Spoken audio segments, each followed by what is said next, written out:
Welcome to my views and news. Another video for you with new stories from Ethiopia, Eritrea, and Sudan. Firstly, the Ethiopian army is protesting against media reporting about Ethiopian army's role in aid theft. Just a few minutes ago, Ethiopian army issued a statement. What is Ethiopian army's position? Because internal investigation conducted by World Food Programme by USAID has confirmed the role of Ethiopian army in aid theft. What is now Ethiopian army saying? Is the defense convincing? Secondly, what Zemene Kassie was released this week, Fano commander. Now it is being reported for the past 2 days that Zemene Kassie is going to be re-arrested. And now reportedly these minutes, Ethiopian army troops are trying to move towards Merawi. Some say network is down, telecom services are down in Merawi. Ethiopian army intends to arrest Zemene Kassie. Let's try to analyze this development. Why did the government release Zemene Kassie if it wanted to re-arrest him? Thirdly, viewers, some journalists, at least one journalist and one Orthodox teacher have been released from prison. Journalists were arrested around 2 months ago. Fourthly, Guji viewers. Guji is in Oromia, where some civilians have been killed in an attack by unknown attackers on a bus. Then Eritrea viewers, UN Special Rapporteur on Eritrea has published a report about human rights situation in Eritrea. The report mentions the plight of Afar community, Afar ethnic group members in Eritrea. Dozens are in prison who were arrested last year. Lastly, Sudan, what is the situation? Ceasefire came into effect this morning. Is ceasefire being respected by the parties? And a look at IDPs. How many IDPs from refugees? How many refugees have entered Chad, South Sudan, Central African Republic, Egypt from Sudan? Details for you. And lastly, a Russian plane, cargo plane, has landed in Central African Republic, which shares border with Sudan. This is third flight of Russian transport planes to Central African Republic. What was this plane carrying? Firstly, viewers, Ethiopian army is defending its position. It is protesting. 2 days ago, Washington Post published an article. Washington Post claimed that it had seen an internal investigation conducted by USAID. And the investigation revealed that Ethiopian National Defense Force, Tigray fighters, local, regional governments, federal government officials, all were involved in aid theft. Flour, wheat were being stolen and smuggled into neighboring countries too. In 7 regions of Ethiopia, food aid was being stolen, claimed the Washington Post, citing an investigation conducted by the USAID. USAID then suspended delivery of all food items to Ethiopia. Yesterday, World Food Programme followed suit. It also suspended delivery of food items to Ethiopia. Ethiopian government announced to start investigations to cooperate with its organizations, but aid provision is still suspended. Now, Ethiopian army today issued a statement. Ethiopian military is defending its position. Military says that Ethiopian army is a very disciplined army. It does not rely on food assistance. Ethiopian government, Ethiopian people have enough resources to feed Ethiopian army. So Ethiopian military never received a food aid, firstly. Secondly, it says that if anyone is found involved in aid theft, any individual, any member of Ethiopian army, investigation would be conducted and the culprits would be held accountable. Furthermore, Ethiopian army is criticizing media reporting, that media did unfair reporting. It accused Ethiopian army without taking Ethiopian army's position. Now, what I understand reading Ethiopian army statement is that the military is denying institutional role in aid theft, that it is not institution's policy to steal aid. Yes, some individuals, some members, some commanders could be involved on their own, but it's not that Birhanu Jula has approved a policy of stealing of food aid. And military says it will hold the people accountable. Now, problem is that people are not being held accountable. Tigray announced start of investigation into aid theft around a month ago. Who was held accountable? Any names? We don't know. Ethiopian government says people will be held accountable. Have you heard any names? Anyone held accountable? Anyone identified? No. So, the donors are clearly mentioning the entities which are involved in aid theft. Donors, World Food Programme, USAID. They say Ethiopian army, Ethiopian military, Tigray forces, regional governments, federal government, all their officials are involved in aid theft. All these governments, institutions, they are defending without holding the people accountable. Who is suffering? People of Ethiopia. Because a country where 20 million people are dependent on food aid, if all food aid delivery from USAID and World Food Programme has been suspended, you can imagine the consequences, the devastation it will cause if this suspension goes on for a few months. That is why it's the government's responsibility to share contents of the investigation which it has conducted. Who was actually stealing the aid? I don't think that anyone will be held accountable. Maybe for just to assure USAID and World Food Programme that Ethiopian army, the Ethiopian government are committed to coordinate with the organization. We could see some heads roll. But I don't think that real culprits will be held accountable. It seems to be an institutional policy. I think Tigray government was fully involved, its officials, because they were preparing lists of recipients.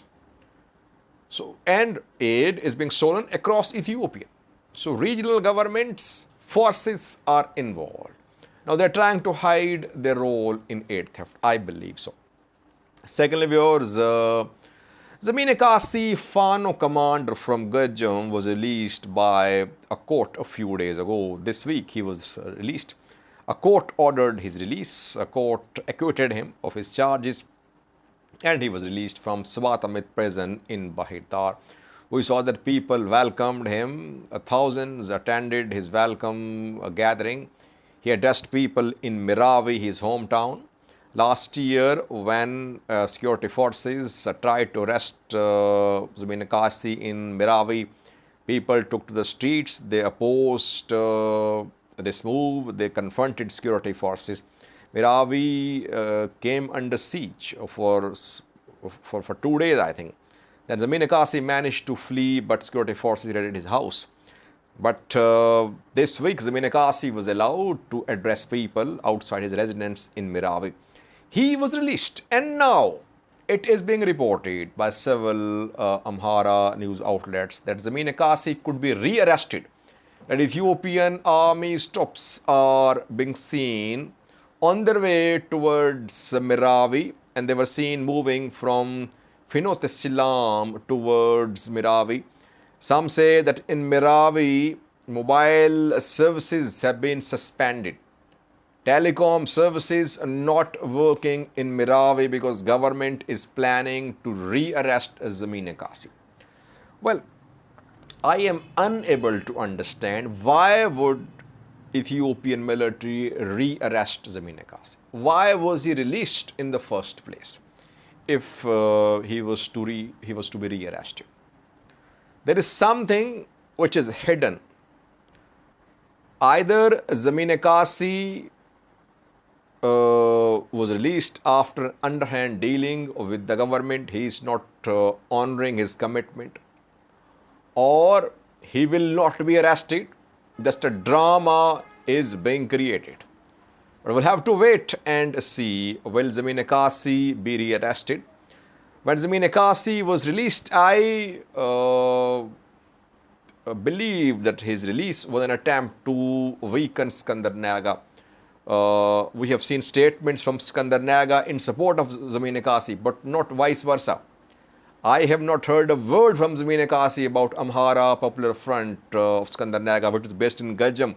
Zemene Kassie is also based in Gajam.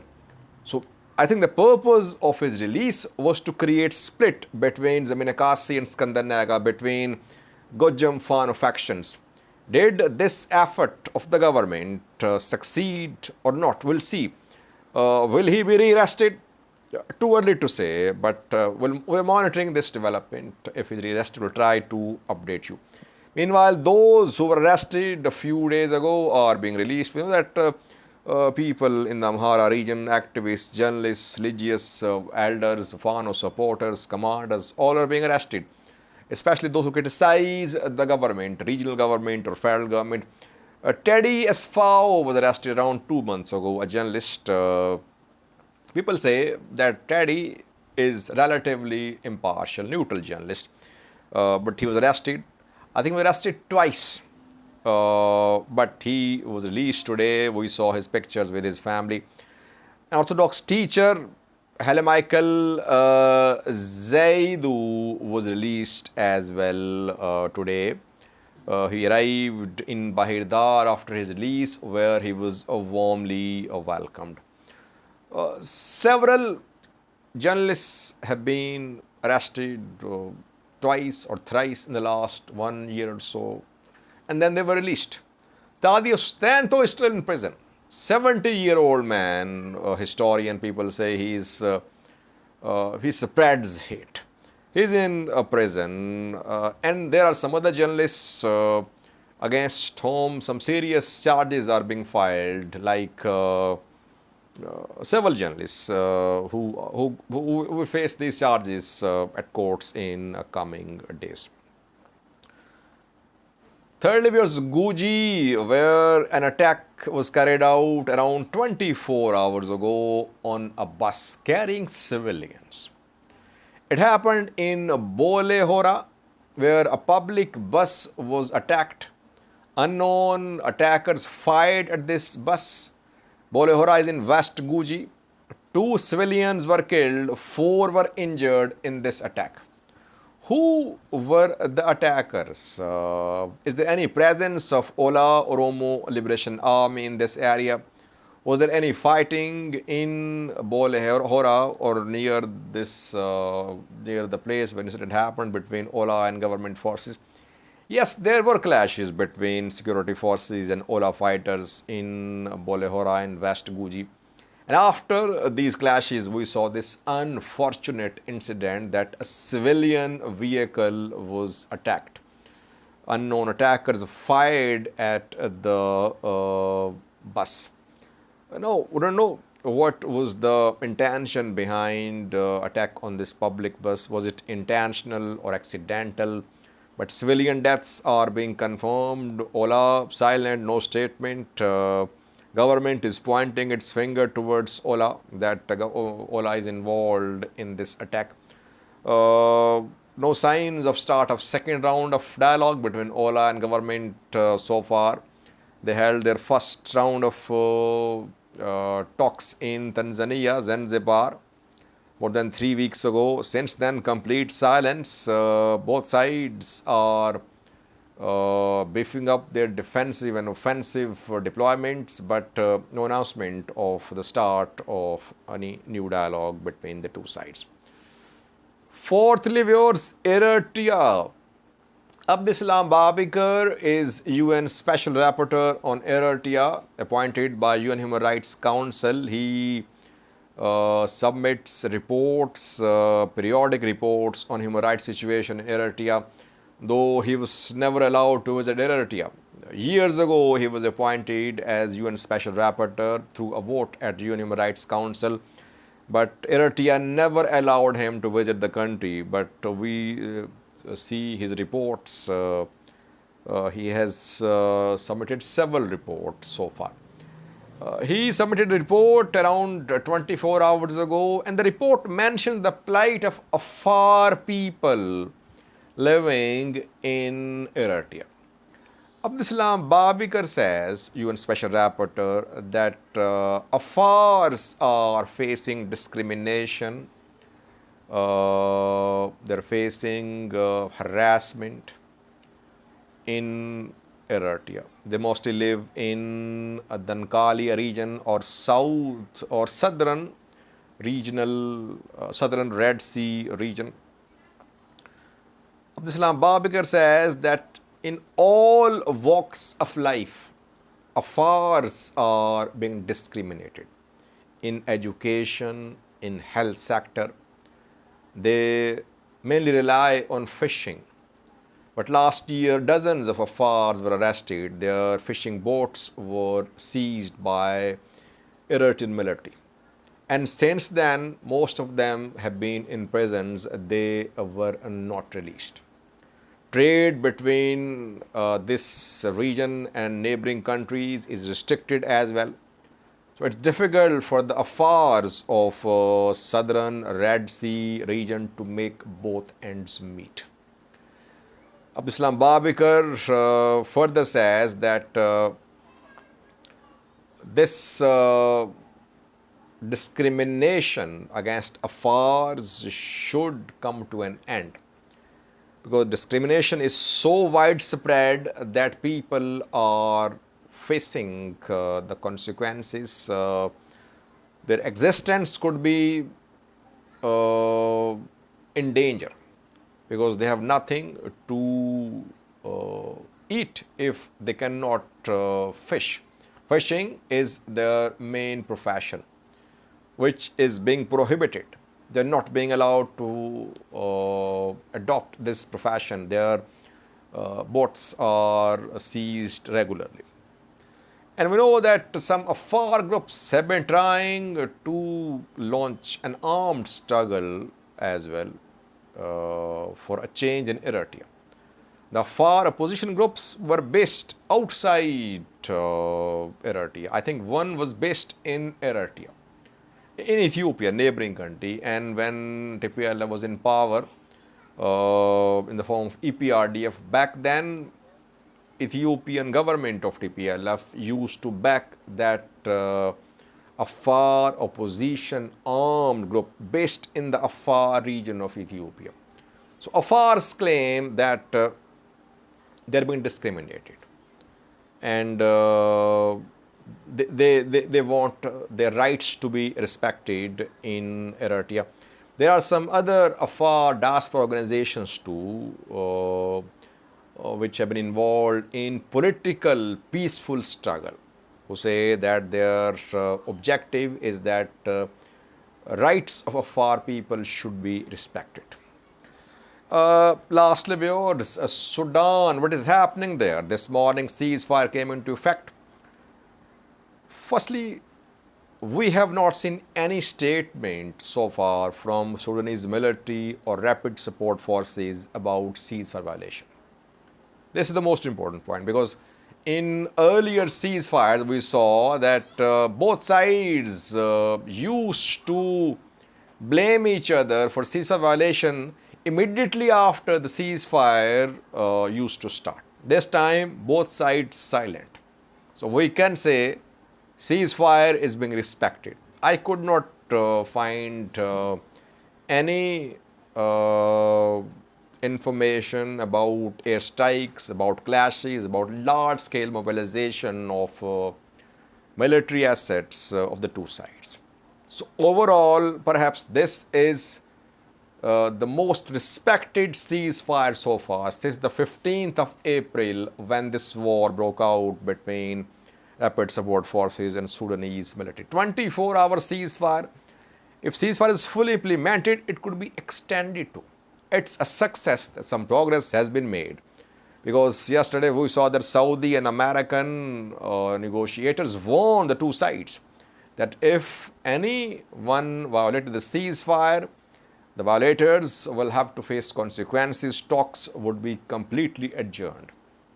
That is why the two sides have realized perhaps, and now they are respecting the ceasefire, it seems.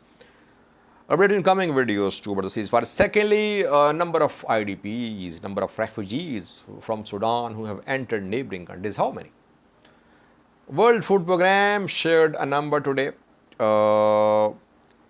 More than 100,000 have fled to Chad.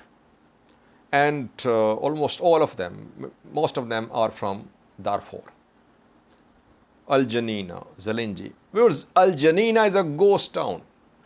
Those who manage to reach Chad are lucky. Because what is there to see in Al Janina is just death. Dead bodies lying on roads.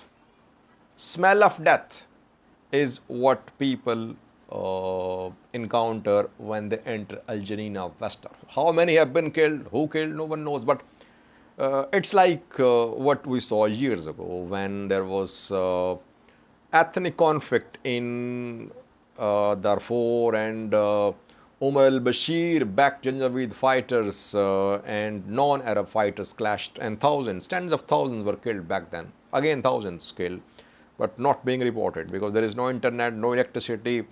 Rapid Support Forces patrolling the streets of Al Janina, Zalinji, no independent media there, no organizations there.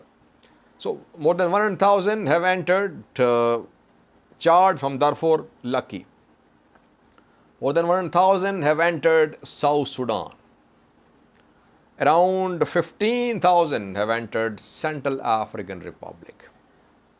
And more than 200,000 have entered Egypt. This is the number. These are the numbers shared by World Food Programme. I think thousands have entered Ethiopia too. Not Eritrea, but I think thousands have entered Ethiopia. Though some have entered Ethiopia because they want to go to other countries. They're on their way to other countries. But some Sudanese have entered Ethiopia too, reportedly. But no numbers shared by World Food Programme about Ethiopia so far. Lastly, viewers, a flight of a Russian cargo plane to Central African Republic is being reported. It happened last night, where a Russian Antonov 124 landed at Bangui airport in Central African Republic. CR shares border with Sudan. That is why it's something which should be monitored, because this is third flight of Russian Antonov to Central African Republic in almost 3 weeks. Two flights at the end of May and third flight last night. Question is, what was this Antonov 124 carrying? Weapons, Wagner fighters, logistical support for Wagner fighters who are in Central African Republic. Could Russians be involved in Sudan? World is watching very closely. Americans, Europeans are watching Russian presence in Central African Republic very closely. They want to see if Russia is interested in backing any party in Sudan. So far, I could not confirm Russian military presence in the form of Wagner, etc. in Sudan. The flights could be related to supply of equipment to Wagners in Central African Republic, or Wagners are withdrawing from Bakhmut in Ukraine, so and they're going to be deployed to Africa. So maybe Wagner fighters from Ukraine are being transported to Africa, Sudan, the African Republic. Thank you for watching.